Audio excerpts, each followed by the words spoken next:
मैतेई ही मणिपुर का सबसे बड़ा समुदाय है। राज्य की राजधानी इम्फाल में जिसका बड़ा प्रभुत्व माना जाता है। आमतौर पर इन्हें ही मणिपुरी कहा जाता है।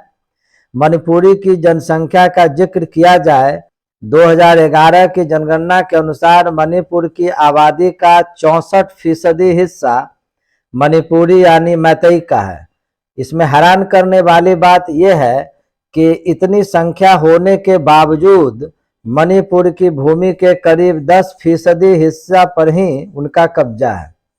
इस समुदाय के ज्यादातर लोग हिंदू हैं, जबकि कुकी और नागा मुख्य रूप से ईसाई हैं। ज्यादातर मैतेई घाटी क्षेत्र में रहते हैं। कौन है कुकी समुदाय?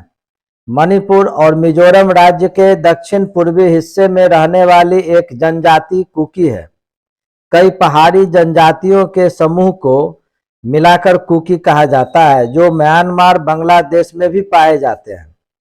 कुकी के बारे में ऐसा बताया जाता है कि ये अरुणाचल प्रदेश को छोड़कर बाद बाकी उत्तर पूर्व भारत के करीब सभी राज्यों के पहाड़ी इलाकों में रहते हैं। नागा और कुकी की जनसंख्या मणिपुर की कुल आबादी का लगभग 35% है। लेकिन चौंकाने वाली बात यह है कि राज्य की 90% भूमि पर कुकी और नागा का कब्जा है। मणिपुर के पहाड़ी इलाकों में दोनों ही समुदाय रहते हैं, मैतेई या कुकी। अब बात आती है दोनों में कौन मजबूत है। यदि सियासी दृष्टिकोण से देखा जाए तो मणिपुर की सियासत में मैतेई समुदाय की मजबूत पकड़ मानी जाती है। आबादी के साथ साथ राज्य की विधानसभा में भी इस समुदाय का अच्छा खासा दबदबा है। राज्य के मौजूदा मुख्यमंत्री एन बीरेन सिंह भी मैतेई समुदाय से ताल्लुक रखते हैं। इस समुदाय के लोग सियासी रूप से अधिक ताकतवर माने जाते हैं। मणिपुर में कुल 60 विधानसभा सीटें हैं, जिनमें इम्फाल घाटी क्षेत्र से 40 सीटें आती है। यहाँ मैतेई समुदाय के लोगों का अधिक वर्चस्व माना जाता है। यदि व्यापार और राजनीति के नजरिए से देखा जाए तो मणिपुर में मौजूद मैतेई कुकी नागाओं की तुलना की जाए तो मैतेई का प्रतिनिधित्व बेहतर माना जाता है और ये अधिक शिक्षित भी होते हैं। मैतेई और कुकी के विवाद की वजह। वैसे तो नागा और कुकी एक दूसरे का विरोध पारंपरिक रूप से करते आए हैं और आपस में इन दोनों में झगड़ा भी हुआ करता है। लेकिन जब मैतेई की खिलाफत की बारी आती है तो दोनों समुदाय यानी कुकी और नागा लोग एकजुट हो जाते हैं। मैतेई की भिड़ंत सिर्फ कुकी से नहीं बल्कि नागा से भी होती रही है।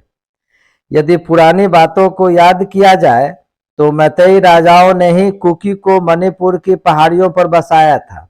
इसकी वजह यह थी कि इम्फाल घाटी में मौजूद मैतेई पर आक्रमण करने वाले नागाओं बीच कुकी एक बफर के रूप में काम करे। साल 1993 की बात है जब मणिपुर की पहाड़ियों पर नागा और कुकी के बीच भयंकर हिंसा देखने को मिली। इसमें 100 से अधिक कुकी मारे गए थे। वर्तमान में मैतेई और कुकी के बीच जो विवाद छिड़ा है उस संघर्ष की वजह आरक्षण का मुद्दा है।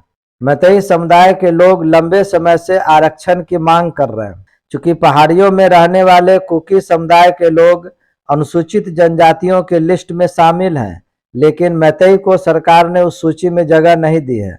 यही वजह है कि मैतेई ने अपनी इस मांग को तुल दिया। कुकी और नागा समुदाय के लोग ये आरोप लगाते रहे हैं कि अधिकांश मैतेई समुदाय को विकास का लाभ मिलता है।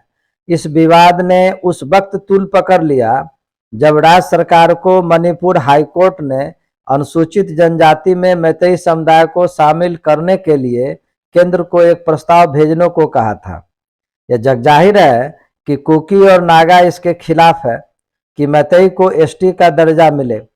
उनका ऐसा मानना है कि यदि एसटी का दर्जा मैतेई को मिल जाता है तो वो जरूरत से ज्यादा नौकरियां हासिल करने में कामयाब हो जाएंगे और उनका हक मारा जाएगा। विवाद की एक और बड़ी वजह है कानून। मणिपुर का वो कानून जिसके तहत ये नियम है कि जो मैतेई के लोग घाटी में बसे हैं वो पहाड़ी इलाकों में ना तो रह सकते हैं और ना ही जमीन खरीद सकते हैं। यदि कुकी और नागा की बात की जाए तो पहाड़ियों में रहने वाले समुदाय के लोग घाटी में भी जमीन खरीद सकते हैं और बस भी सकते हैं। ऐसे में मैतेई समुदाय के लोग इस बात से आपत्ति जताते रहे। राज्य में पिछले साल मई में मैतेई और कुकी समुदाय के लोग के बीच जातीय हिंसा शुरू हुई थी।